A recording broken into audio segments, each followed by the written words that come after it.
ஒரே ஒரு தடவை குளத்தூர்ல தோத்துட்டார். இப்போ போய் கேளுங்க, வெற்றின்னு கேட்டால் எடுத்து விரட்டுவா இருப்பாருங்க. நீங்கள் ஓடி வரணும், பின்னாங்கால் போடையில் அடிப்படுற மாதிரி ஓடி ஆடணும் நீங்கள் நானும் போய் கேட்டோம்னா. இப்போ வெற்றி என்பது ஒவ்வொருத்தரை பொறுத்து அந்த அளவுகோல் மாறுகிறது. அந்த பா சிதம்பரம் வேற, இந்த பா சிதம்பரம் வேற.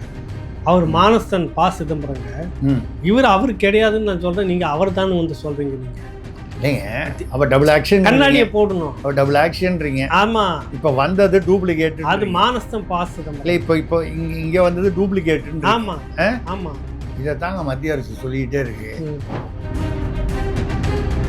அதாங்க ஒன்றும் பெருசு இல்லைங்க. இதே இந்த கோஷ்டி இதுக்கு முன்னாடி பார்த்தீங்கன்னா கொஞ்ச காலத்துக்கு முன்னாடி கல்லா பெட்டி கூட நின்றுட்டு கை தூக்குனாங்க. இல்லைங்க, இவங்கள தான் கல்லா பெட்டி கூட்டணின்னு அவர் சொன்னாரு. ஆமா, இப்போ பெட்டி கல்லா கூட்டணி.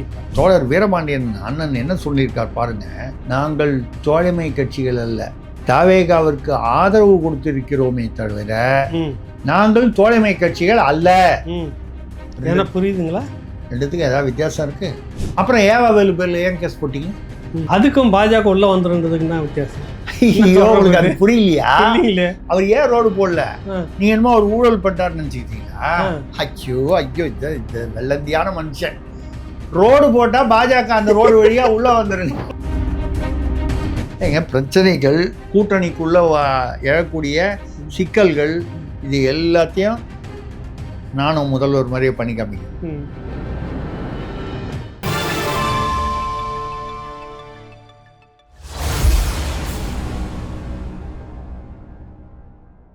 ராவணா பார்வையாளர்களுக்கு வணக்கம். தொடர்ச்சியாக உங்களுடைய பேராதரவு, ராவணாவுடைய வளர்ச்சிக்கு உறுதுணையாக இருக்கட்டும். தொடர்ந்து உங்கள் ஆதரவை கொடுத்துட்ருக்கீங்க. பஞ்சாயத்து கூட்டுறவு நிகழ்ச்சிக்கு கூடுதலான ஆதரவை கொடுத்துட்ருக்கீங்க. அந்த வகையில் பகுதி 2 தொடருது. ஐயா வணக்கம். வணக்கம் ஐயா, சொல்லுங்க. வணக்கம். நீங்கள் உங்களுக்கு எவ்வளோ ஓரம் வஞ்சன் இருந்துச்சுனாக்கா எனக்கு அப்புறம் யாருக்கு சொல்ல என்னங்க அப்படி கேட்டீங்க? இல்லைங்க, எல்லாருக்கும் பாட்டு பாடினீங்க. அதிமுகவுக்கு ஒரு பாட்டு, ஏன்னா போனால் போகட்டும் பாடாது. ஆமாம். திமுகவுக்கு ஒரு ஆடிய ஆட்டம் என்ன, ஆடிய ஆட்டம் என்ன. ஆமாம். இந்த பக்கம் வந்துட்டு தாவேக்காவுக்கு வாங்க மச்சான் வாங்க எல்லாம் சொன்னீங்க. ராவணாவுக்கு ஒரு பாட்டு பாடுங்கன்னு கேட்டேன். அது எப்படின்ட்டு போறீங்க நீங்க? ராவணாவுக்கு ஒரு பாட்டு வேணும், அவ்வளவுதானே. வெற்றி வேண்டுமா போட்டு பாரடா எதிர் நீச்சல், அட சரதாம் போடா தலைவிதி என்று, அவ்வளவுதான் நம்ம பாட்டு. இவ்வளவுதான். இந்த ராவணாவுக்கு சொல்றீங்க எதிர்நீச்சல் போட்டுக்கிட்டு. ஏங்க, பெட்டியெல்லாம் பார்க்க வேணாம். நாங்க நம்ம வாழ்க்கையே வந்து நீங்க ஒண்ணு பெட்டி வாங்கிட்டா ஆத்தோட போயிடலாம். தண்ணி போற ஆத்தோட தண்ணி போற போக்குல போலாம். அது எங்க போகும்னு தெரியாது. சரி, அது போலாம். நம்ம வந்து பெட்டிக்கு நமக்கு சம்பந்தம் இல்லை. நம்ம வந்து தொழிலுக்கும் நம் மனசாட்சிக்கும் நேர்மையா இருக்கணும்னா எதிர்நீச்சல் போட்டுதான் ஆகணும். அப்போ நீங்க வெற்றி அப்படின்னா எது வெற்றி அப்படின்றது ஒவ்வொருத்தரை பொறுத்து இருக்கும். எனக்கு வந்து இப்போ உங்களுக்கு வந்து ஒரு 10 கோடி, ஒரு 5 கோடி ரூபா பண்ணிட்டா அது வெற்றி வாழ்க்கையில. இல்ல ஒரு இந்த பதவி வந்துட்டா அது வெற்றி. இல்ல ஒரு கார் வாங்கிட்டா ஒரு வெற்றி, ஒரு வீடு வாங்கிட்டா ஒரு வெற்றி. நீங்க இப்போ இவரு போய் பாருங்க, அவர் திமுக தலைவர் ஸ்டாலின் உதாரணமாக தான் சொல்கிறேன். நீங்கள் ஒன்றும் தவறாக நினச்சிக்காதீங்க. அவர் வந்து என்னன்னா, நானே வெற்றி இழந்துட்டு வீட்டில் உட்காந்துருக்கிறேன், என்கிட்ட வந்து வெற்றினா என்னன்னு கேட்குறான். ஐயோ கொழுப்பா பிடிச்சி கட்டுறாங்க. இவ்வளோ வருஷம் நம்ம எவ்வளவு சம்பாதிச்சிருக்கோம், அது மக்கள்கிட்ட செல்வாக்கு சம்பாதிச்சிருக்கோம். நீங்கள் ஏதாவது தப்பாக நினச்சிக்கிறீங்க? இல்லை இல்லை இல்லை, நம்ம நினைக்கிறீங்க. இல்ல எப்பயாவது இல்ல இல்ல, எத்தனை கோடி இல்லைங்க, எத்தனை கோடி மக்களுடைய செல்வாக்கை, நம்பிக்கையை நாம் சம்பாதித்து இருக்கிறோம். அதுதானே வெற்றி. ஆமா, அந்த சம்பாதிச்சது தானே வெற்றி. சம்பாதிச்சதுல வெற்றியை பார்த்துட்டு இருக்கீங்களா? அதான் சொல்றேன். மக்கள் வெற்றி இல்ல, அந்த அந்த கோடியில சம்பாதிச்சதெல்லாம் மக்கள் நம்பிக்கை சொல்றேன், செல்வாக்கு. அதை வந்து பெருசா தெரியாது. ஒரே ஒரு தடவை குளத்தூர்ல தோத்துட்டார். இப்ப போய் கேளுங்க, வெற்றின்னு கேட்டா எடுத்து விரட்டுவா இருப்பாருங்க. நீங்க ஓடி வரணும், பின்னாங்கால் போடையில் அடிப்படுற மாதிரி ஓடி ஆடணும் நீங்கள் நானும் போய் கேட்டோம்னா. இப்போ வெற்றி என்பது ஒவ்வொருத்தரை பொறுத்து அந்த அளவுகோல் மாறுகிறது. நம்ம நேர்மையா இருக்கணும்னு முடிவு பண்ணோம்னா நம்ம வந்து வேற ஒன்றும் இல்லை, நம்ம சொல்லும் செய்தி உண்மையா இருக்கணும், மக்கள் வந்து அதை புரிஞ்சுக்கணும், புரிஞ்சுக்கிற விதத்துல சொல்லணும். அதே சமயத்துல நம்ம தொடர்ந்து சொல்லக்கூடிய நிலையில இருக்கணும். நீங்க சொல்ற மாதிரி வெள்ளிக்கிழமை சாயந்தரம் வந்துடக்கூடாது. இதுதான் வந்து அதை எதிர்நீச்சல். இப்போ நான் வந்து ஒரு திட்டம் வச்சிருந்தேன். ஒன்று அம்பாசமுத்திரத்தில் போய் படுத்துக்கணும், அங்கே வாடகை எடுத்து தங்கிடணும். எங்க? திருச்சி அம்பாசமுத்திரம் தொகுதி இடைத்தேர்தல் வருது இல்லை, யாரோ சொன்னாங்களா எங்கிட்ட. சரி ரைட்டு. ஒன்று இல்லைன்னா திருச்சி கிழக்கில் போயிட்டு உட்காந்துடணும்னு முடிவு. நான் கொஞ்சம் பார்த்துட்டு வரலாம் அப்படின்றதுக்காக பிளான் பண்ணோம். எப்படியும் 2 இடத்துலையும் ஆடும், தாண்டவம் ஆடும், அதனால் கொஞ்சம் பார்த்துட்டு வரலாமே அப்படின்னு திட்டம் போட்டுன்னு இருந்தேன். திடீர்னு பார்த்தாக்கா தேர்தல் கமிஷன் வந்துட்டு இப்போதைக்கு இல்லைன்ற மாதிரி அறிவிச்சிருக்குது. மத்திய பிரதேசம், உத்தரப்பிரதேசத்துலாம் இடைத்தேர்தலுக்கு தேதி அறிவிச்சிட்டாங்க நேற்று. தமிழ்நாட்டுக்கு எதிர்பார்த்துருந்தாங்க. இங்கேயும் 6 பேர் ரிசைன் பண்ணிட்டு இருக்காங்கல்ல இடைத்தேர்தல். 4 2 பேர் 6 இப்போதைக்கு.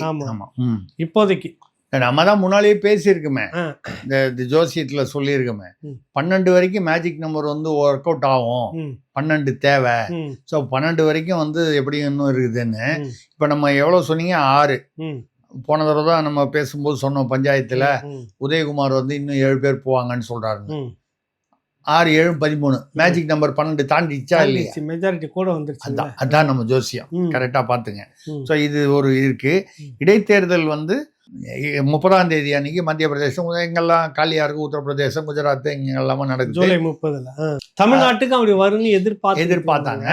ஏன்னா ஏற்கனவே வந்து அவரு சபாநாயகர் வந்து என்ன சொல்லிட்டாரு, இந்த இது வந்து ராஜினாமாவை ஏற்றுக்கொள்கிறேன்னு அன்னைக்கே சொல்லிட்டாரு. அந்த 3 பேருக்கு முதல்ல சொல்லிட்டாரு, அப்புறம் இசை சுப்பியாவுக்கு சொல்லிட்டாரு, விஜயபாஸ்கர்களுக்கும் அதே தான் வரும்போது. அது பார்த்தீங்கன்னா அது ஏற்றுக்கொண்டால் அப்போ இடைத்தேர்தல் அறிவிச்சிருக்கணும். ஏன் அறிவிக்கலைன்னா அதில் சட்ட சிக்கல் இருக்கு. அங்கே ஹைகோர்ட்டில் எங்கே உயர்நீதிமன்றம் போட்டு போன வாரம் தான் சபாநாயகருக்கு அதுக்கு முன்னால் சபாநாயகருக்கு நோட்டீஸ் அனுப்பிச்சு அவர் என்ன சொல்லிட்டாரு, ராஜினாமாவை ஏற்றுக்கொண்டு விட்டேன், ஆனால் இந்த தகுதி நீக்கம் பற்றி இன்னும் ஆய்வு பண்ணிக்கிட்டு இருக்கேன். என்ன பண்ணாரு? ஆய்வு பண்ணிட்டு இருக்கு. சரி, அந்த ஆய்வுன்னா கொஞ்சம் டைம் ஆகும்ல. ரொம்ப எப்படிப்பட்ட விஷயம் இது, நீங்க வேற. ஆனா எனக்கு என்ன புரியல, உட்காந்துட்டு ஆய்வு பண்றதுன்னா சாதாரண. ஆமா, எனக்கு என்ன புரியலன்னா, ராஜினாமாவை ஏத்துக்கிட்டு அது அதிகாரப்பூர்வமா அதை வந்து அறிவிக்கவும் பண்ணிட்டீங்க. இதுக்கப்புறம் அவங்கள தகுதி அவங்க தான் ரெடியா நீங்க வச்சிருந்தீங்களே.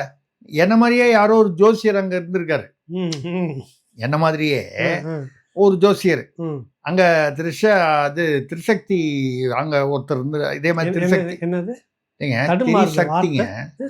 திரிசக்தி உங்களை மாதிரி அங்க ஒருத்தர் வம்பு. அப்புறம் திரும்ப அதுக்கு ஒரு அவதூறு கேஸ் என்ன வந்துட போகுது வம்பா. இப்ப என் பேரு நான் சொல்றேன் சொன்னீங்க, கரெக்ட். ஆமா, திரிசக்தி மாதிரி ஒருத்தர் அங்க இருக்காரு. ஐயா உங்களுக்கு பிடிக்கலன்னா 4 சக்தின்னு வச்சுக்கயா, திரின்ற பேரே வரக்கூடாதுன்னா 4 சக்தி. நீங்க தொடக்கத்துல திரிசக்தியார் பில்டிங் கட்டி கொடுத்துருக்கீங்க, திரிசக்தியார் குழுமத்துல பத்திரிகை நடத்திருக்கீங்க, கரெக்ட். எல்லாம் அதுக்காக வந்து திரின்ற பேர் எங்க பட்டாசுல கூட இனிமேல் திரி வைக்க கூடாதுன்னு சொல்லுவீங்க போட்டுருக்கு. தீபாவளி வந்ததுன்னா திரி இல்லாத பட்டாசா வெடிக்கணும் போல. ரொம்ப அநியாயமா இருக்குதுங்க தமிழ்நாட்டுல. சரி பரவாயில்ல விடுங்க. சரி, இப்போ வந்து இதை வந்து சபாநாயகர் வந்து என்ன சொல்றாரு, நாங்க அங்க போய் ஜோசியம் சொல்லியிருக்காங்க, இசை சுபியான்னு ஒருத்தர் வர்றாரு, மரகதம் குமார் மேல்னு வராங்க இப்படின்லாம் சொல்லி கரெக்டா லேமினேட் பண்ணி கார்டு ரெடியா வச்சிருந்தாங்க. ஜோசியர் சொல்றதை கேட்டு அது எப்படி வந்த உடனே உங்களுக்கு உடனே கார்டு சொல்லி அங்க ராஜினாமா பண்ணிட்டு அப்படி வெளியே வராங்க பாருங்க, அங்கேயே சட்டமன்றம் அது கட்சி ஆபீஸ்ன்னு நினைச்சிக்கின்னு அங்கேயே கொடுத்துட்டாங்க அந்த கார்டு. சரி சரி, இவ்வளவு தூரம் நடந்துச்சு, இப்ப ராஜினாமா ஏற்றுக்கொள்றேன்னு சொல்லிட்டாரு. ஆனா இன்னும் ஆய்வு பண்ணிட்டு இருக்காரு. தகுதி நீக்கம், இதுக்கப்புறம் என்ன தகுதி நீக்கம்? என்னன்னா தகுதி நீக்கம்னு பண்ணீங்கன்னா இவங்க இடைத்தேர்தல நிக்க முடியாது. கரெக்டுங்க. இப்ப இவங்களை சப்போஸ் இடைத்தேர்தல நிக்க விட வேணாம் அப்படின்ற மாதிரி ஒரு எண்ணம் இருக்கு. ஏன்னா இது சட்ட சிக்கல் வருமோன்னு. அப்ப இந்த தகுதி நீக்கத்தை வந்து எவ்வளவு தூரம் இழுக்க முடியுமோ இழுக்கலாம் அப்படின்னு சொல்லி இது இழுக்கிறதுனாலதான், இந்த வழக்கு இருக்கிறதுனாலதான் இடைத்தேர்தல் இப்போ தமிழ்நாட்டுக்கு அறிவிக்கப்படவில்லை. இடைத்தேர்தல் அறிவிக்கப்படலைன்னா நம்ம இந்த 107 மறுபடியும் 118க்கு போகணும் அப்படிங்கிறது ஒரு சவாலாக இருக்கும், சிக்கலாக இருக்கும். அதுக்காக அடுத்த முறை நம்பிக்கையில்லா தீர்மானம் வந்துச்சுன்னா நீங்க 112 ஆதரவு காட்டணும். காங்கிரஸ் கம்யூனிஸ்டுகள் இந்த இதுவா போதும் இல்லைங்க, அது வேற போதும் நீங்க சொல்ல முடியாதுங்க. இந்த தோழமை கட்சியெல்லாம் ஒரு கூட்டம் போட்டாங்க 5 ஸ்டார் ஹோட்டல்ல வச்சு. முதல்வர் வந்து போட்டாரு, அது போட்டு நம்ம கூட்டணிக்கு ஒரு பேர் வைக்கணும்னு சொன்னார். குழந்தை பிறந்தா ஒரு பேர் வைப்பாங்கல்ல, ஆமா அந்த மாதிரி இந்த கூட்டணி புது கூட்டணி திமுகவில் இருக்கும்போது அது ஏதோ ஒரு கூட்டணின்னு சமுதாய என்னமோ ஒரு கூட்டணின்னு சொல்லுவாங்க. அந்த மாதிரி வந்து ஒரு கூட்டணின்னு வந்து பேர் வைக்கணும்னு சொல்லி அந்த பேர் வைக்கிறதுக்காக போனாங்க. அந்த அதில் பார்த்தீங்கன்னா காங்கிரஸ்லேருந்து வந்திருந்தாங்க. ஐயா ப. சிதம்பரமே வந்தார். எந்த ப. சிதம்பரம்னு உங்களுக்கு புரியலன்னா உங்களுக்கு சொல்றேன். இல்லைங்க, நான் தாவேகாவுக்கு போகக்கூடாதுன்னு சொல்லி சோனியா சொன்னாங்கன்னு சொல்லி ஸ்டாலின் அவர்களை சந்தித்து திமுகவுடன் கூட்டணி உறுதி செய்த சமரசம் பண்ணி கடைசி நிமிஷத்துல அந்த பக்கம் தாவேகா போகாம திமுகவுடன் கூட்டணி சேர்வதற்கு காரணமா இருந்த ஐயா ப. சிதம்பரம் எங்க இருக்காரு? தோழமை கட்சிகள் கூட்டணி தாவேகா கூப்பிடும்போது அங்க முன்னால போய் உட்கார்ந்துருக்காரு. இதுதான் பிரச்சனை, உங்களுக்கு எனக்கும் பிரச்சனை. ஏன்? உங்களுக்கு பார்வை சரியில்லைன்னு நினைக்கிறேன். ஏன்? அந்த ப. சிதம்பரம் வேற, இந்த ப. சிதம்பரம் வேற. அவர் மானஸ்தன் ப. சிதம்பரங்க. அவர் கிடையாதுன்னு நான் சொல்றேன், நீங்க அவர் தான் வந்து சொல்றீங்க. நீங்க இல்லைங்க, அவ டபுள் ஆக்ஷன், கண்ணாடியை போடணும். அவ டபுள் ஆக்ஷன்றீங்க. ஆமா, இப்ப வந்தது டூப்ளிகேட். அது மானஸ்தன் ப. சிதம்பரம். இல்ல, இப்போ இங்க வந்தது டூப்ளிகேட். ஆமா ஆமா, இதைத்தாங்க மத்திய அரசு சொல்லிக்கிட்டே இருக்கு. இவர் டூப்ளிகேட்டுன்னு சொல்லி தான் இவர் மேலே நிறைய 18 கேஸ் போட்டிருக்கு. இப்போ நீங்களே ஒத்துக்கிட்டீங்க அவர் டூப்ளிகேட்டுன்னு. நான் சொல்லலை. இல்லைங்க, நான் சொல்லவே இல்லை. நான் இதில் வரலங்க. வம்பா இப்போ வந்து செல்வாக்கான இடத்துல வேற இருக்கிறாரு. அதனால் இடக்கு முடக்க அவன் பேசி. சரிங்க, அவர் போனார், மற்ற இவங்கெல்லாம் போனாங்க. புதுசாக வந்த அவர் பேர் என்ன, மாணிக் தாக்கூர், அவர்லாம் போனாங்க. சரி, ரைட்டு. இது காங்கிரஸ் போனாங்க. விசிகாலேருந்து அவங்க போயிட்டாங்க. அதுக்கப்புறம் இவர் முஸ்லீம் லீக், இந்தியன் யூனியன் முஸ்லீம் லீக்கும் போயிட்டாங்க. ஒன்றும் பெருசு இல்லைங்க. இதே இந்த கோஷ்டி இதுக்கு முன்னாடி பார்த்தீங்கன்னா கொஞ்ச காலத்துக்கு முன்னாடி கல்லாப்பெட்டி கூட்டணி நின்றுட்டு கை தூக்குனாங்க. இல்லைங்க, இவங்கள தான் கல்லாப்பெட்டி கூட்டணின்னு அவர் சொன்னார். ஆமா, இப்போ பெட்டி கல்லா கூட்டணி. இப்ப ஆமா, அப்படியே மாத்திக்கலாம் பேரை. ஆமா, இல்ல அந்த பெட்டி கல்லா போயிடுச்சு.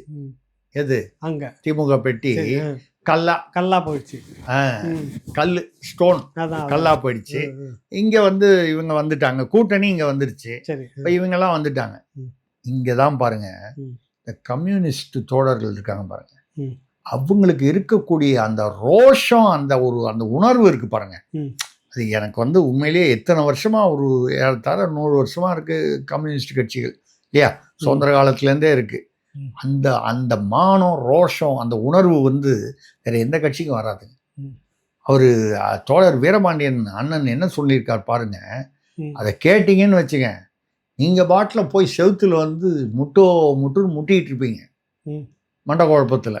அவர் என்ன சொல்றாரு, நாங்கள் தோழமை கட்சிகள் அல்ல, தாவேகாவிற்கு ஆதரவு கொடுத்திருக்கிறோமே தவிர நாங்கள் தோழமை கட்சிகள் அல்ல. என்ன புரியுதுங்களா? ரெண்டுத்துக்கு ஏதாவது வித்தியாசம் இருக்கு. ஆதரவு கொடுத்துட்டீங்க, ஆனா தோழமை கட்சி இல்லை. அப்ப எதிரி கட்சியா? எதிரி கட்சிக்கெல்லாம் நீங்க வந்து ஆதரவு கொடுப்பீங்களா? ஆதரவு கொடுத்துட்டா அதுக்கு பேர் தோழமை இல்லையா? அப்ப அந்த தோழமைக்கும் ஆதரவுக்கும் என்ன வித்தியாசம்? எல்லாம் ஆராய்ச்சி பண்றீங்க. பாஜக உள்ள வந்துருன்றது ஆராய்ச்சி பண்ணீங்களா நீங்க? பாஜக உள்ளவன் அப்புறம் ஏவாவேலு பேர்ல ஏன் கேஸ் போட்டீங்க? ஏன் அதுக்கும் பாஜக உள்ள வந்துருன்றதுக்கு தான் வித்தியாசம். உங்களுக்கு அது புரியலையா? அவர் ஏன் ரோடு போடல? நீங்க என்னமோ அவர் ஊழல் பட்டார்னு நினைச்சுக்கிட்டீங்களா? ஐயோ இது வெள்ளந்தியான மனுஷன். ரோடு போட்டா பாஜக அந்த ரோடு வழியா உள்ள வந்துருங்க. ரோடு போடாதவே பாஜக உள்ள வந்துருன்றதுக்காக ரோடு போடாம விட்டாரு. அந்த தியாகியை போய் இப்ப ஊழல் பண்ணாருன்னு சொல்லி அவர் பேர்ல வழக்கு போட்டாங்க. சரி, இந்த கொடுமையை எங்க போய் சொல்றது? இதை கேட்கணும், நம்ம கட்டாயம் வந்து கேட்கணும். நம்ம அதுக்குன்னு ஒரு ரசிகர் மன்றத்தை ஆரம்பிக்கிறோம்னு சொன்னால அதன் மூலம் ஒரு கண்டன போராட்டத்தை நடத்தணும். உங்களுக்கு வேற சொந்த ஊர் வேற, அதே ஊரு. ஆமா, அது வேற வம்பா இருக்குது. அந்த பக்கம் போறதுக்கு வேற சங்கடமா இருக்கு. அந்த ரசிகர் மன்றம் ஆரம்பிக்கும் போது அவர் தலைமையில உங்க ஊர்லயே வச்சு ஆரம்பிச்சிருவோம். நம்ம அங்க வச்சு முடிச்சுட்டு அங்கே திருவண்ணாமலையில வச்சு ஒரு பஞ்சாயத்தை கூட்டுவோம். ஆமா, பக்கம் தான் வெள்ளூர்.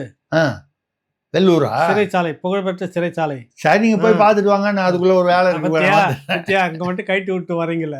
இல்ல, எதுக்கு சொல்றேன்னா, இப்படி அங்க தோழமை வேற, ஆதரவு வேற, இது ஒரு பக்கம் போயிட்டு இருக்கா. இதனால இடைத்தேர்தல் இப்போ வந்து இப்போதைக்கு கொஞ்ச நாளைக்கு இல்லை, இல்லாமையே இருக்க முடியாது. இந்த வழக்குகள் என்ன முடிவுக்கு வருதோ அதுதான் வந்து இடைத்தேர்தல். இல்ல, இப்ப இதெல்லாம் இன்னொரு பஞ்சாயத்து இருக்குது. என்ன? ஸ்டாலின் அவர்களை சுற்றி 4 பேர். இவர் நம்ம அமைச்சர் அருண்ராஜ்னு நினைக்கிறேன், அவர் தான் பேசினார். அவர் தான் வந்து இப்போ இந்த அதிமுகலேருந்து வந்து சேர்ந்தாங்கல்ல, கரிசோறு விருந்தோட வச்சு. ஆமாம், அந்த நிகழ்ச்சியில் பேசும்போது தான் அவர் என்ன சொன்னார்னா, அதை யாரையும் ஒருத்தர் பேசுனாங்கன்னு நினைக்கிறேன். ஸ்டாலின் அவர் சுற்றி 4 அந்த 4 பேர் அல்ல 4 பேர் அவரை ஏமாற்றி கொண்டிருந்தனர். ஏமாற்றி கொண்டிருந்தனர். ஸ்டாலினை சுற்றி 4 பேர். நம்ம என்ன கேள்வி கேட்கணும்? ஸ்டாலினியமா? அது என்ன ஸ்டாலினுமா? இல்லைங்க, அப்படின்னா ஸ்டாலினை சுற்றி 4 பேர் ஏமாத்திட்டு இருந்தாங்க. இப்போ யாரையும் சுற்றி 4 பேர் ஏமாத்திட்டு இருக்காங்க அப்படின்னு சொல்ல வரீங்க? அந்த 4 பேரை நீங்க தான் கூட்டு வந்துட்டீங்க. இப்போ அவங்க யாரை ஏமாத்திட்டு இருக்காங்க?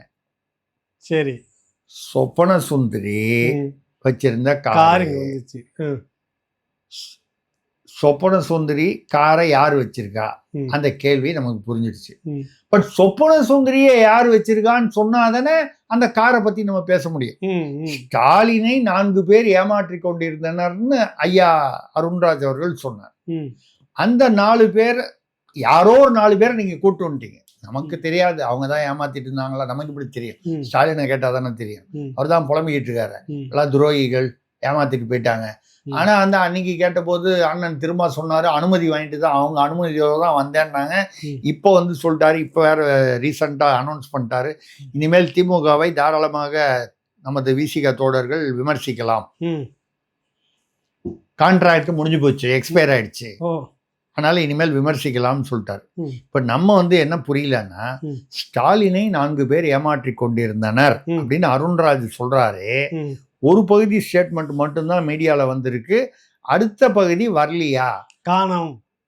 எனக்கு என்னமோ அருண்ராஜ் அவர்கள் முதல்வர் விஜய்க்கு பூடகமாக எதையோ சொல்ல வருகிறார்.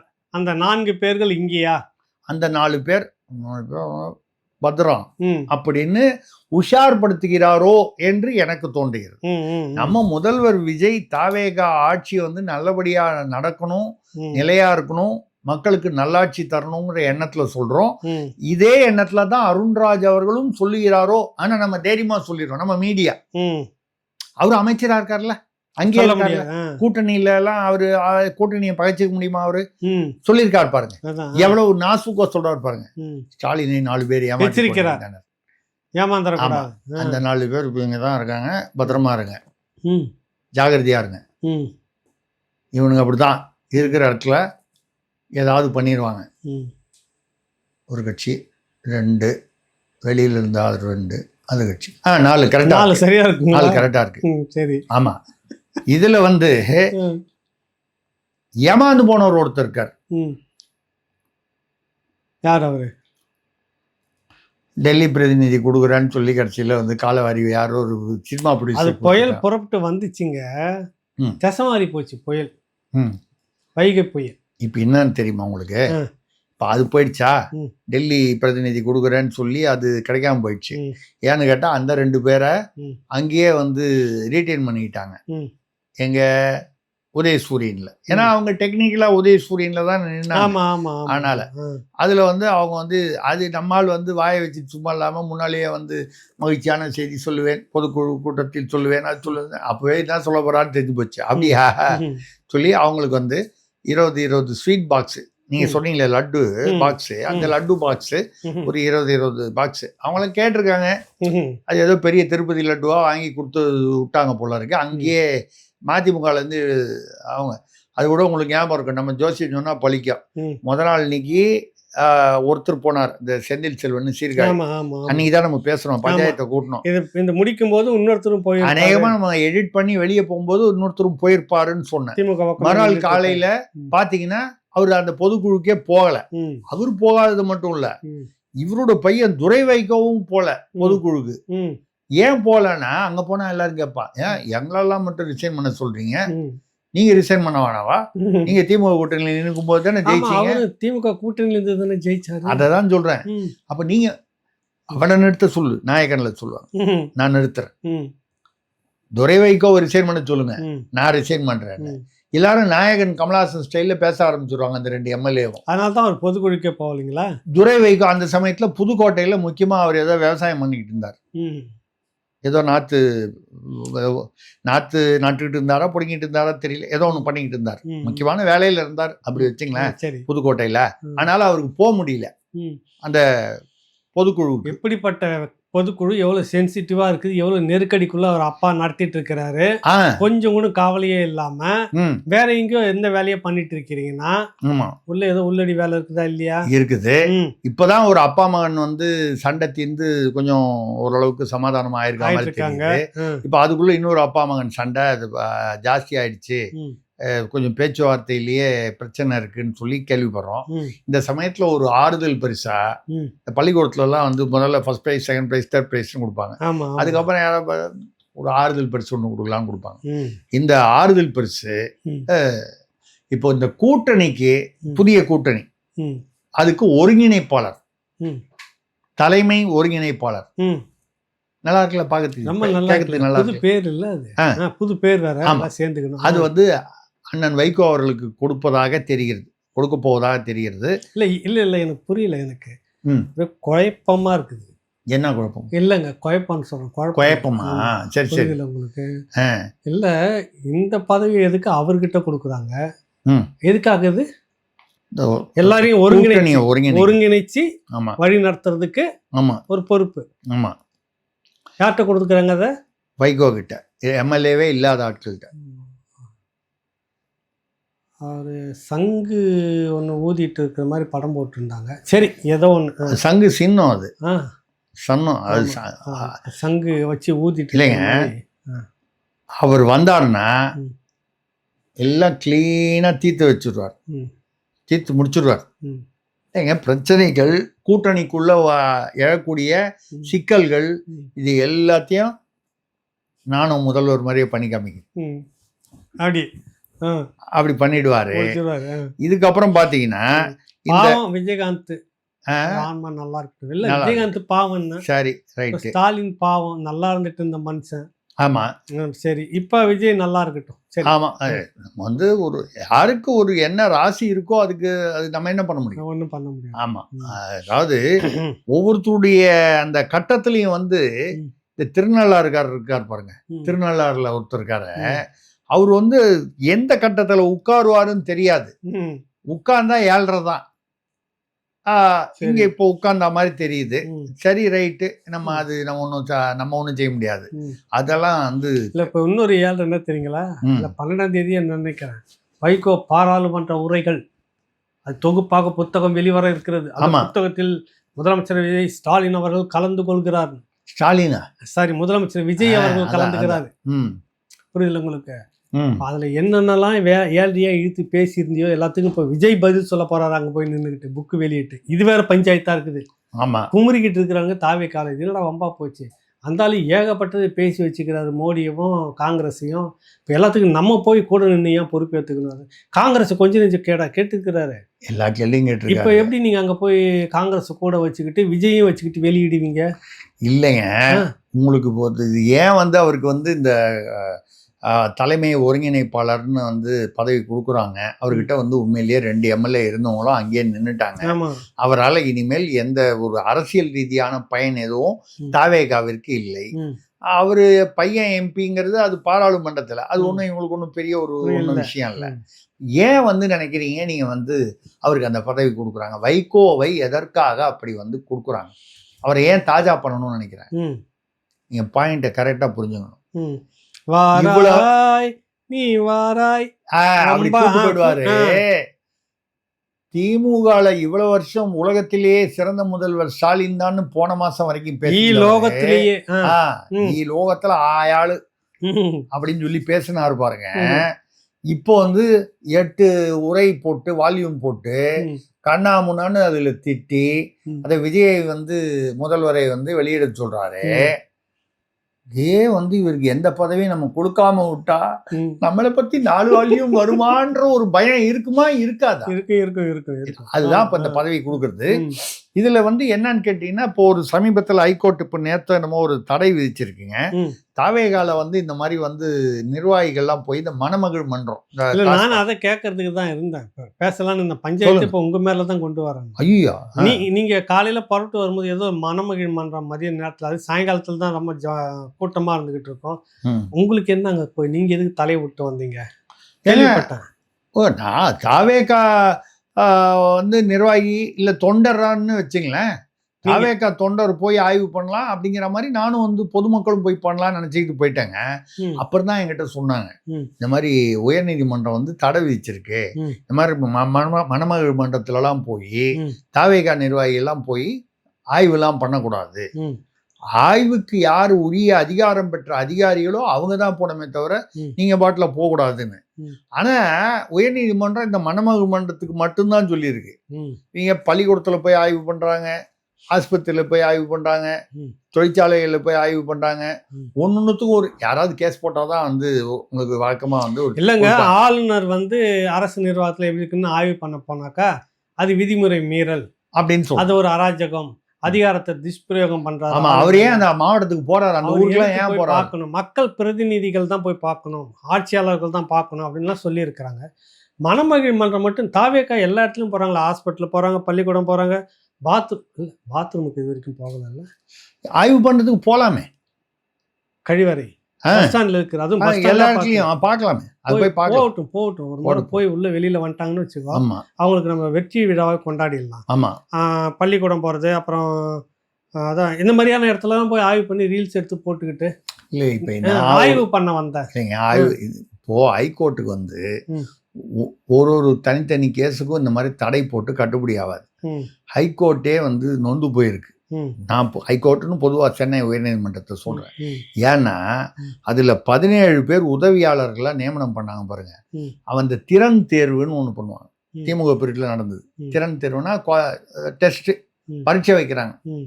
இந்த பரீட்சையில் மார்க் வாங்கினா இவ்வளோ வாங்கினா பாஸுன்னு. நிறைய பேர் 0 வாங்கியிருக்கான், கஷ்டப்பட்டு 0 வாங்கியிருக்கான். ஆனாலும் அவனுக்கு நியமனம் பண்ணியிருக்காங்க. இதை கண்டுபிடிச்சி உயர்நீதிமன்ற நீதிபதிகள் இந்த உதவியாளர்கள் 17 பேருடைய நியமனத்தையும் நிறுத்தியிருக்காங்க, மறுபரீட்சை வைக்கணும்னு. உயர்நீதிமன்றத்தில் நீதிபதிக்கு உதவியாளர்களுடைய இடத்துலையே திமுக எவ்வளோ விளையாடி இருக்கு பாருங்க. நான் என்ன சொல்கிறேன், ஐயா ஒரு 40 மார்க் வாங்குறதுக்கு பதிலாக ஒரு 30 மார்க் வாங்கினா கூட கன்செஷன், அவனுக்கு டிஸ்கவுண்ட்டுன்னு சொல்லலாம், மார்க்கில் டிஸ்கவுண்ட் கொடுத்தீங்கன்னு சொல்லலாம். 0 வாங்கின, இது நான் சொல்லலை, உயர்நீதிமன்ற நீதிபதிகள் சொல்கிறாங்க 0 வாங்கின. இப்படிப்பட்டதில் எவ்வளவு ஒரு டிபார்ட்மெண்ட்டாக இங்கே ஆய்வு பண்ணக்கூடாது, அங்கே ஆய்வு பண்ணக்கூடாது, இது பண்ண முடியாது. இதுக்கு வந்து நம்ம ஒரு ஆலோசனை வச்சுருக்கோம் தாவேகா அரசுக்கு, முதல்வர் விஜய் அவருடைய அரசுக்கு. ஏன் இந்த மாதிரி நீங்கள் வந்து பண்ணக்கூடாது? தேவையில்லாமல் நீதிமன்றத்தை வந்து ஒரு அவங்களுக்கு தொந்தரவு கொடுக்க வேணாம்ல. ஐஏஎஸ் ஐபிஎஸ் எல்லாரையும் கலைச்சி வேறு மாநிலத்துக்கு அமுச்சு விட்டு, டெல்லிக்கு அமுச்சு விட்ருங்க, இல்லை வேறு மாநிலத்துக்கு அவன் எங்கேயாவது போய்கிட்டோம். தாவேகால என்னத்துக்கு செலவு இல்லை, சம்பளம் கொடுத்துக்கிட்டு தமிழக அரசு மிச்சம். உங்களுக்கு வந்து கடன் ஏறி போச்சு, இப்போ நிறைய இலவசங்கள்லாம் அறிவிச்சிருக்கீங்க.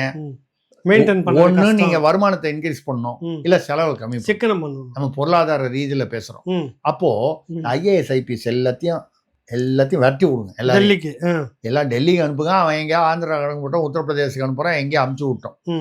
நீங்கள் என்ன பண்ணுங்க, தாவேகாலேருந்து இவர் தான் கலெக்டரு, இவர் தான் தாசில்தார், இவர் தான் வந்து துறை செயலாளர், இவர் ஆணையர். தாவேகாலேருந்து ஃபுல்லாக எல்லாத்தையும் நியமிச்சிருங்க. இப்போ தாவேகால நிறைய பேர் நான் அமைச்சராகல, நான் அதாவல இதாவலன்றான் பாருங்க, எல்லாருக்கும் பதவி கொடுத்தா மாதிரி ஆச்சு. அதே சமயத்தில் வருமானம், அதாவது செலவு பூரா உங்களுக்கு மிச்சம். ஐஏஎஸ் ஐபிஎஸ் பூரா வந்து வேறு மாநிலத்துக்கு போயிடுவான். ரெண்டாவது, இப்போ தான் இங்கே ஐஏஎஸ் ஐபிஎஸ் இருக்கும்போது தான் நமக்கு என்ன சந்தேகம் வருது, நமக்கு விசுவாசமாக இருக்கானா இல்லை வந்து பழைய ஆட்களுக்கு தான் விசுவாசமா, ஒரு சந்தேகம் குழப்பம்லாம் வருதான். உளவுத்துறை வச்சுட்டு, உளவுத்துறை இப்போ வந்து செய்தி போகுது பாருங்க, உளவுத்துறை செய்தி கொண்டு போய் கொடுக்குறாங்க இல்லையா முதல்வருக்கு. இதை வந்து 4 பேர் இங்கேயும் அந்த 4 பேர் வருது, நீங்கள் குழப்பிக்காதீங்க, அந்த 4 வேற, இந்த 4 வேற. புரியுது. அது வேற, இது வேற. அந்த 4 வெளியிலேருந்து வந்த 4ஆக இருக்கலாம், இது உள்ளே இருக்கிற 4. இந்த 4 பேர்கிட்ட இவங்க தான் அந்த முதல்வர் பேர்ல உள்ள அந்த கவரையே உளவுத்துறையிலேருந்து வரதையே பிரிக்கிறாங்க. பிரிச்சு படிச்சுட்டு அவங்களே உத்தரவு போட்டுறாங்க உளவுத்துறைக்கு, முதல்வர் சொன்னாருன்னு. பாவம், முதல்வருக்கு என்ன மேட்ரு அந்த கவர் கூட காமிக்கிறது இல்லையா அப்படின்னு சொல்லி ஒரு பத்திரிகையில ஒரு செய்தி வந்திருக்குது. நம்ம பேசல, பத்திரிகையில வந்த செய்தி. இந்த மாதிரி அனாவசிய தொந்தரவு தலைவலிலாம் எதுக்கு நமக்கு? எவ்வளவு பெரிய பொருளாதார அறிவுரை நீங்க சொல்லிருக்கீங்க. நீங்க ஒருத்தர் இருந்தாரு இந்த பக்கத்துல, திமுக ஆட்சியாரே ஒருத்தர் போட்டு வச்சிருந்தாங்களே, என்ன ரஞ்சன், ஏதோ ஒரு ஜெயரஞ்சன், பொருளாதார நிபுணர். ஆமா, உலக வங்கி கடன் வாங்கினா உங்களுக்கு என்ன வந்துச்சு? நீங்க கட்ட போற அப்படி உங்கள்கிட்ட கேட்டாங்க. பெரிய ஆய்வாளர் அவரு. அவரெல்லாம் தண்டமா வச்சுட்டுலாம் பண்ணாங்க. உங்க ஆலோசனை எடுத்துக்கிட்டு உள்ள ஆலோசகரா வச்சுட்டு எதனா ஒரு பதவி போட்டு கொடுத்தா உங்களுக்கு என்ன குறைஞ்சு போய்? அதான் சொல்றேன். இப்ப என்ன பண்ண போறாங்கன்னா, டிஎன்பிஎஸ்சியை கலைச்சிட போறாங்க. கலைச்சிட போறாங்கன்னு சொல்ல, இந்த மாதிரி ஒரு ஆலோசனை தரீங்க. இதை ஏத்துக்கிட்டா டிஎன்பிஎஸ்சியை கலைச்சிருங்க, தமிழ்நாடு பப்ளிக் சர்வீஸ் கமிஷனை கலைச்சிருங்க. சரி, அதை பத்தி நிர்வாகம் பண்ண போறது யார் பண்றாங்க? இல்லைங்க, அதுக்கு பதிலாக டிவிகேபிஎஸ்சின்னு ஒன்று வச்சிருங்க. டிஎன்பிஎஸ்சின்னு பேர் வச்சான்னா டிவிகேபிஎஸ்சின்னு வச்சா என்ன? அதே தானே. தாவேகால இருக்கிறவங்களுக்குலாம் இந்த ஆய்வு பண்றதுக்கு அந்தந்த அதிகாரம். நீ உனக்கு எந்த ஊருப்பா? திண்டுக்கல்லா? நீ கோயம்புத்தூர் கலெக்டர். உனக்கு எங்கப்பா ஊர்? தஞ்சாவூர். நீ கன்னியாகுமரி கலெக்டர். கூடி வரைக்கும் அவனுக்கு அந்த ஊர் பத்தி தெரியக்கூடாது. தெரிஞ்சதுன்னா அவன் ஏதாவது கரெக்டா பண்ணிடுவான். அதனால அந்த மாதிரி மாத்தி விட்டு கலெக்டர்ல இருந்து தாசில்தார்ல இருந்து அதான் நல்லா ஆய்வு பண்றாங்க. அதான் சொல்றேன். அதனால இவங்களே போட்டலாம். இதுக்கு எதுக்கு ஐஏஎஸ் ஐபிஎஸ் சம்பளம் மிச்சம்? இதுக்காக நம்ம சொல்றது நல்ல விஷயம் சொல்றோம், ஆலோசனை சொல்றோம். ஆமா, திமுக ஆட்சியில மாசம் 3 லட்சம் ரூபாய் சம்பளம் கொடுத்து, போலீஸ் ப்ரொடெக்ஷன் கொடுத்து, வண்டியை கொடுத்து, இதெல்லாம் பண்ணாங்க. அப்படிலாம் கொடுத்து அந்த ஜெயரஞ்சன் மாதிரி ஆளை வச்சுக்கிட்டாங்க. இல்லைங்க, நம்ம இலவசமா ஆலோசனை சொல்றோம், கேட்க மாட்டேன்றாங்க. சரி, இதுதான் எனக்கு ஒரு டவுட் ஒண்ணு. இப்ப என் முகத்தை பார்த்தா உங்களுக்கு பயம் வருதா இல்லையா? எனக்கு வரல. என்ன பயப்படவே மாட்டீங்களாங்க? என் முகத்தை பார்த்தா பயம் வரல உங்களுக்கு? எதுக்கு? நீங்க என்ன வேற கட்சியில இருந்து தாவேகாவுக்கு வந்தவரா? நான் உங்களை பார்த்து நான் பயப்படுறதுக்கு? இது உங்க முகத்துல பயத்தை பார்க்கறது. நான் எதாச்சும் எனக்கு கேட்டா, நீங்க என்ன திடீர்னு தாவேகா பார்த்து இப்ப பயப்படுறாங்களா? இல்ல முகத்துல பயம் வந்துச்சா? அமைச்சர் ஒரு இவர் தான் நினைக்கிறேன், அவர் பேர் என்ன, அருண்ராஜ் தான் நினைக்கிறேன். அவரா நிர்மல்குமாரா யாரோ ஒரு அமைச்சர் பேசியிருக்காங்க.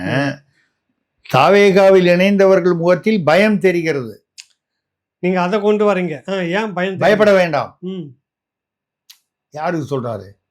தாவேகா இல்ல, தாவேகாவில் இணைந்தவர்கள் முகத்தில் பயம் தெரிகிறது.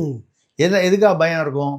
இப்ப விஜய், நான் சும்மா ஒரு உதாரணமா சொல்றேன். நீங்க வேற ஒன்றும் தப்பா நினைச்சுக்காதீங்க. நம்ம அவங்களுக்கு எதிராக ஒன்றும் சொல்ல நம்ம நினைக்க கூடாது. ஆமா, 2 விஜயபாஸ்கர் வந்திருக்காங்க. அந்த சமயத்துல தான் இது பேசுறாரு. தாவேகாவில் இணைந்தவர்கள் முகத்தில் பயம் தெரிகிறது. என்ன பயம்? அப்போ விஜயபாஸ்கர் அந்த குட்கா வழக்கு சிபிஐ விசாரணையில் இருக்கு. சேகர் ரெட்டி அதுவும் வழக்கு.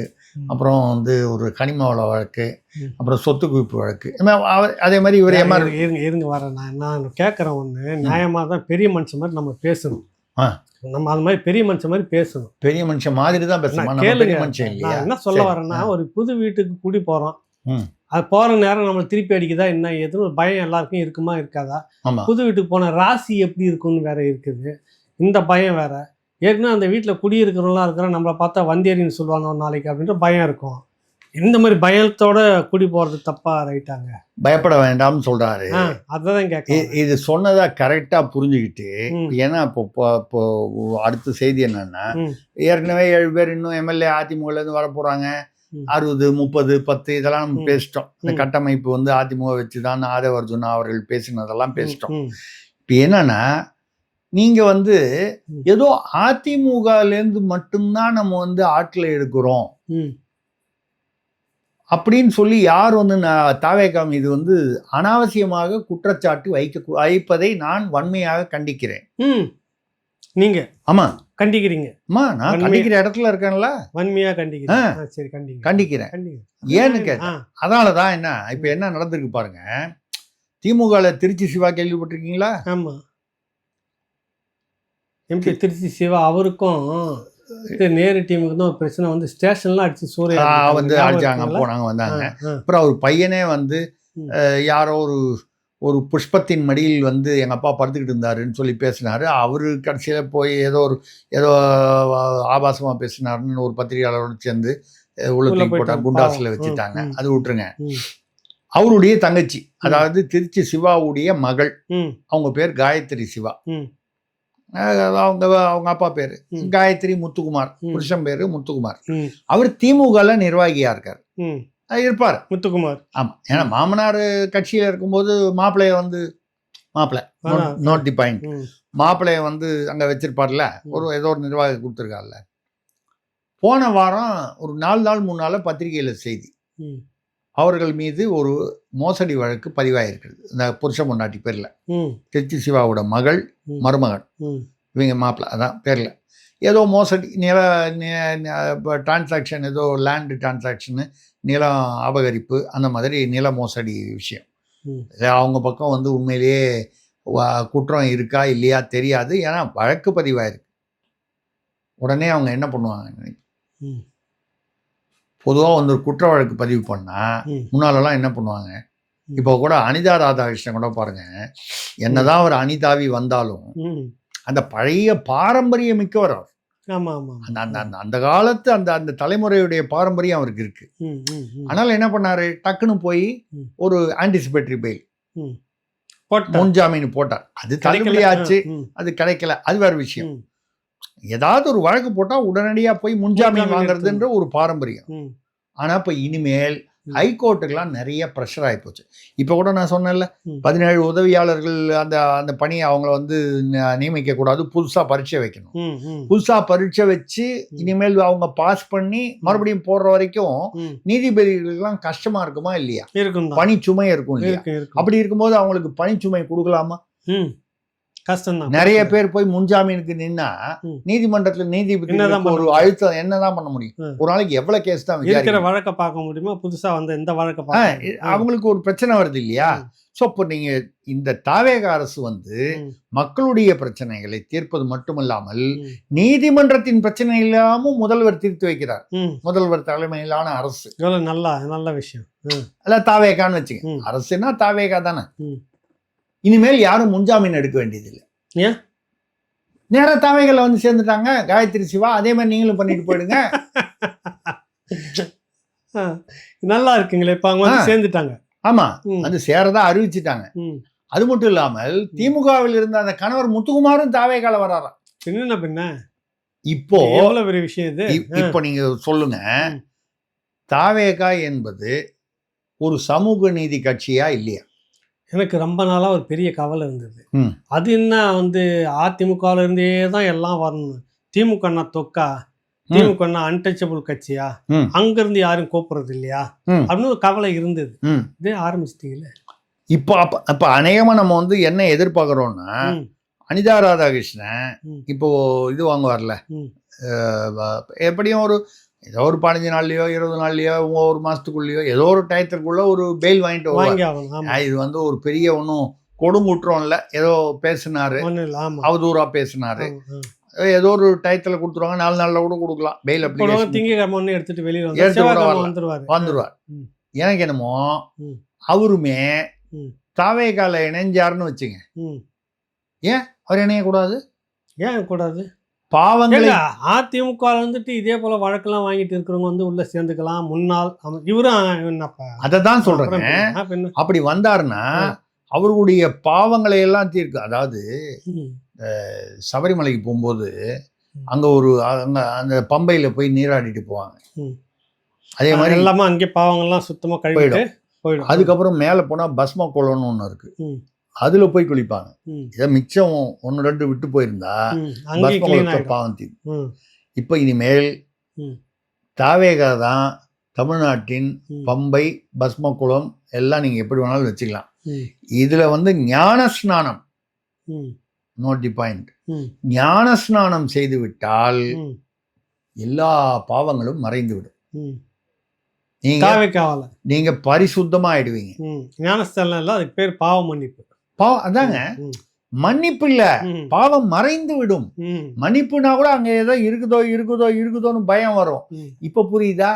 அந்த அமைச்சர் வந்து தாவேகால சேருபவர்களுடைய முகத்தில் பயம் தெரிகிறது, இனிமேல் பயப்பட வேண்டாம். ஓ, அத சொல்ல வராரு. இத வந்து விவரமா சொல்றது. எனக்கு என்ன மாதிரி ஆளுங்களுக்கு எவ்வளவு கஷ்டப்பட்டு நீங்க புரிய வைக்கிறீங்க பாருங்க. ஆமா, என்ன பண்றது சொல்லுங்க. அதாவது நீங்க வரவங்க எல்லாம் இங்க வந்திருக்க சிக்னல் உங்களுக்கு இது. ஆமா, அதான் சுருக்கமா சொல்ல வரதுக்கு இவ்வளவு கதையை சொல்லிட்டு வரீங்க நீங்க. ஆமா, எவ்வளவு முட்டாளா இருந்துக்கிற மாதிரி. சரி, இத கடைசியா ஒண்ணு சொல்லி முடிச்சிருவோம் நம்ம. இந்த ஜனநாயகன் படத்தை, ஜனநாயகன் ஒரு படம் வந்துச்சுங்க. ஜனநாயகன் தேர்தலுக்கு முன்னாடி கொண்டு வரதா சொல்லி, ஆமா, பிளாக்ல விட்டு. எப்படி விட்டு? பிளாக்ல. ஓ, அதாவது சட்டவிரோதமா விட்டு. ரைட், சட்டவிரோதமா விட்டு. ஆமா, ஆக பார்க்கக்கூடியவங்க பார்த்துட்டாங்க ஆல்ரெடியா. அதான் இப்ப புள்ளி விவரம் என்ன சொல்றாங்க. அதுல வந்து யாரோ ஒரு எடிட்டர், அதாவது அந்த படத்தோட எடிட்டர் இல்ல, வேற ஒரு எடிட்டர் லீக் ஆச்சுன்னு சொல்லி அவர் கைது பண்ணாங்க. இப்ப அந்த வழக்கையே வாபஸ் வாங்கிட்டாங்க. ஏன்னு தெரியல, அவர் பேர்ல உள்ள வழக்கை வாபஸ் வாங்கிட்டாங்க. இதுக்கும் அந்த ஜனநாயகன் தயாரிப்பாளர் வந்து டெல்லி சிறப்பு பிரதிநிதி ஆனதுக்கும் நீங்க தொடர்பு படுத்தி பார்க்க கூடாது அப்படின்னு நான் சொல்றேன். வேற ஒண்ணு இல்ல எனக்கு சொல்றீங்களா? தொடர்பு படுத்தி நீங்க பார்க்க கூடாது. சரி, கேட்டுக்கிற மக்கள் வந்து தொடர்பு படுத்தி பார்த்துட்டாங்க. நான் மக்களுக்கும் சொல்றேன், ஐயா இது வேற விஷயம். அவர் டெல்லி சிறப்பு பிரதிநிதி, அவரை போட்டாச்சு. அவருக்கு நிறைய அனுபவம் இருக்கு. அவர் ஒரு கம்பெனியில், ஏதோ ரியல் எஸ்டேட் கம்பெனிலலாம் வேலை பார்த்துருக்காரு. அதனால அவருக்கு வந்து டெல்லி சிறப்பு நிதிக்கு வந்து ரியல் எஸ்டேட்டில் பிஸ்னஸ் நிறைய பண்ணணும். அது சரி, ஏதோ அவருக்கு அந்த ரியல் எஸ்டேட் விஷயம் எக்ஸ்பீரியன்ஸ் வந்து இருக்குது, முன் அனுபவம் இருக்கு. அந்த அனுபவத்தை வச்சுக்கிட்டு அது டெல்லி பிரதிநிதிக்கு அது போதும் இல்லை? அது பார்த்தாதான் அப்புறம் அப்படி தமிழ்நாட்டில் எங்காலும் அதை விட தாத்தன்லாம் இருக்கிறாங்க ரியல் எஸ்டேட்ல, ஏன் அவங்களுக்கு கொடுத்து அனுப்புறது? அவங்கெல்லாம் ஜனநாயகம் படம் தயார் பண்ணாங்களா? பினாமியா கரெக்டா கேட்டு பினாமியா தயார் பண்ணாங்களா? அப்படிப்பட்டவரை வந்து நாங்க வந்து பண்ணாம சிறப்பிக்கணும். அதனால அந்த பதவி பினாமினா என்னன்னு உங்களுக்கு வந்து நீங்க ஏதோ வந்து நான் தவறா வந்து அவரை சொல்றேன்னு மட்டும் நினைச்சிருக்காதீங்க. நான் தவறா இந்த பினாமின்றது முதல்ல தமிழ் வார்த்தை இல்லை. அதை முதல்ல புரிஞ்சுக்கணும். நம்ம தமிழ்நாட்டில் எல்லாரும் பினாமின்னு சொல்லிட்டாரே அப்படின்னு கோச்சுப்பாங்க. கோச்சுக்காதீங்க ஐயா. நான் வந்து என்ன சொல்றதுன்னா, பினாமின்ற வார்த்தை எங்கிருந்து வந்ததுன்னா, இந்தி வார்த்தை பே நாம். நாம்னா பெயர், பே நாம். பே நாம்னா பெயர் இல்லாதவர், பெயரற்றவர். இதுக்கு பேர் பேனாம்னு பேர். அந்த பேனாம் தான் பினாமியாகி தமிழ்ல ஒரு தமிழ் வார்த்தையாகவே பயன்படுகிறது. நான் ஏன் பெயரற்றவர்னு சொல்றேன்னா, அவர் இதுக்கு முன்னால பிரபலமானவர் இல்லை, தயாரிப்பாளர் இல்லை. அதனால இப்ப எவ்வளோ நீங்க தமிழ்நாட்டில் தயாரிப்பாளர்னா, அந்த காலத்துல ஏவிஎம், விஜயவாகினி ரெட்டி, இப்படி இவரா ஒரு கலைப்புலிதானோ அந்த மாதிரி நிறைய பேர் சொல்வீங்க ஒரு தயாரிப்பாளர் தமிழ்நாட்டில். இப்ப நிறைய பேர் ரெட் ஜெயண்ட்னு சொல்லுவாங்க. இப்ப கூட இவர் நம்ம ஆதவர்ஜுன அமைச்சர் சொல்லிட்டாரு, இனிமேல் ரெட் ஜெயண்ட்ல இருந்து ஒரு படம் கூட தமிழ்நாட்டில் வராதுன்னு சொல்லிட்டாரு. இப்ப ஏதோ ப்ளூ ஜெயண்ட் இவங்க ஏதோ ஆரம்பிக்கிறாங்களான்னு தெரியல நமக்கு. சரி, பண்ணிட்டு போறாங்க, நடக்கட்டும். இது என்னன்னால், இந்த மாதிரி அவரு வந்து ஏற்கனவே 1 கோடின்னு ஒரு 2 படம் தயார் பண்ணாரு. அதுல வந்த லாபத்துல 2000 கோடி. எப்படி 1 கோடி போட்டாருல, அந்த படத்துல வந்த லாபத்துல 2000 கோடிக்கு 4 படம் தயார் பண்ணாரு. ஆனா அவர் யாருன்னே வெளியில தெரியல. இப்ப தெரிஞ்சிருச்சு இல்ல, அப்ப பேனாம் தானே அவரு. ஆமா, அதனால நான் பினாமின்னு சொன்னே தவிர வேற ஒண்ணும் தப்பான எண்ணத்துல நம்ம அவரை சொல்லல. நான் நடுவுல என்னுடைய இந்தி புலமையும் காமிச்சுக்கிட்டீங்க. அதனால அவ்வளவுதான் விஷயம். என்ன, அந்த பேனாம் தான் பிரதிநிதியா மாறி இருக்கிறாரு தமிழ்நாட்டுடைய. அதுக்கும் இந்த எடிட்டரை வந்து வழக்க வாபஸ் வாங்கினதுக்கும் எந்த சம்பந்தமும் இல்லை. ஜனநாயகம் படத்துக்கும் சம்பந்தம் இல்லை. இதுல முக்கியமான பாயிண்ட் என்னன்னா, இப்பதான் ஒரு புள்ளி விவரம் வெளியிட்டு இருக்காங்க. ஜனநாயகன் படத்தை தமிழ்நாட்டுல சட்டவிரோதமா பார்த்தவர்கள் மொத்தம் 1.2 கோடி. முடிஞ்சிருச்சு, பார்க்க வேண்டியவங்க பார்த்துட்டாங்கன்றான். இல்லைங்க, எனக்கு அதுல ஒரு சின்ன வருத்தம் இருக்கு. தமிழ்நாட்டுல 8 கோடி ஜனங்கள் இருக்காங்க இல்லையா? 7 கோடி, 7லேருந்து 8 கோடி வரைக்கும் இருப்பாங்க. 1.2 கோடி தான் வந்து அவங்க இலவசமா, அதாவது சட்டவிரோதமா இருந்தாலும் அது பேர் இலவசம் தானே, எதுவும் பணம் கொடுக்காம தானே பார்த்துருக்காங்க. இந்த தாவேக அரசு ஏதாவது ஒரு முடிவெடுத்து பாக்கி பேருக்கும் இது இலவசமா போட்டு காட்டணுமா வேணாமா? ஒரு தார்மீக கடமை ஒன்று இருக்கா இல்லையா? முதல்வருக்கும் சரி, இந்த அரசுக்கும் சரி. ஏன்னா அந்த ஜனநாயகன் படத்தை பார்த்தாதான் சட்டம் ஒழுங்குனா என்ன, அதை எப்படி வந்து பாதுகாக்கிறது, இப்படிலாம் அதுல விளக்கம் இருக்கும். வெறும் நீங்க 1.2 1.2 1 கோடியே 20 லட்சம் பேர் மட்டும் இதை புரிஞ்சுக்கிட்டா போதுமா? மற்ற இன்னொரு 5 கோடி இல்லைங்க 6 கோடி படம் வர்றதுல என்ன பிரச்சனை உங்களுக்கு இருங்க? நாங்க வட்டம் ஒன்றியெல்லாம் இருக்கிறோம், பால் ஊற்றி அதை ஊற்றி நாங்கள் எங்களுடைய பவர்லாம் காமிச்சிக்கிட்டு படத்தை ஓட வைக்கணுமா வேணாமா? அதுக்காக வர்றது தப்பா? இனிமேல் அந்த படம் ஓடினா என்ன, ஓடினா என்ன, இனிமேல் தியேட்டரில் வெளியில் ரிலீஸ் பண்ண முடியாது. ஏன்னா வெளியில் வந்துருச்சுன்றதுனால தியேட்டரில் வந்து ஓடாது. நாங்கள் வந்து உட்காந்து பார்த்து விசில் அடித்து 1000 தான் இருந்தாலும் அங்கே வந்து எல்லாம் செய்ய வேண்டிய முறைப்படி நான் சொல்றது பாலாபிஷேகம் அது செய்த அந்த மாதிரி அதுக்கு ஒரு சம்பிரதாயம். அந்த படத்தை ஓட்டி அதாவது ஓட விட்டு சரி அந்த ஓட விட்டு அது செய்யணும். அது செய்யணும் இல்லை, நாங்கள் எதுக்கு இருக்கிறோம் பொறுப்பில்? இல்லை அது நீங்கள் சொல்றது கரெக்டு. நான் என்ன சொல்கிறேன்னா 1.2 கோடி மக்களுக்கு இலவசமாக கிடைத்ததை தமிழ்நாடு மக்கள் முழுவதற்கும் இவர்களுக்கு வந்து நீங்கள் வந்து அதை இலவசமாக போட்டீங்கன்னா என்ன நீங்கள் இது ஒரு பெரிய ஒரு உங்களுடைய சமூக ரீதியாக இது வந்து ஒரு பெரிய பணியாக இருக்கும். பாராட்டுறோம், அதுக்கு அதை பாராட்டுவோம். இன்னொரு விஷயத்துக்கும் பாராட்டணும். அந்த டிக்கெட் நியாயமான வேலையில் தான் நீங்கள் இப்போ படத்தை ஓட்டுவீங்கன்னு நம்புகிறோம். நீங்கள் வேற எங்கேயோ போகிறீங்க. நீங்கள் கட்சி வேற ஆட்சி வேற. அப்படியே வந்தால் கூட அது வந்து ரசிகர் மன்றம், அதுக்கும் கட்சிக்கும் தொடர்பு இல்லை. ரசிகர் மன்றம் செய்வதற்கெல்லாம் வந்து கட்சி பொறுப்பாகாது, கட்சி செய்வதற்கெல்லாம் ஆட்சி பொறுப்பாகாது. இந்த தத்துவம் உங்களுக்கு புரிஞ்சிருச்சுன்னா நீங்க ஞானி ஆயிடுவீங்க. ஞானி தாங்க ஐயா. இந்த ஞானியோட அடுத்த அவதாரத்துல வந்து உட்காந்து பேசுவோம் நம்ம. மிக்க நன்றி ஐயா. வணக்கம்.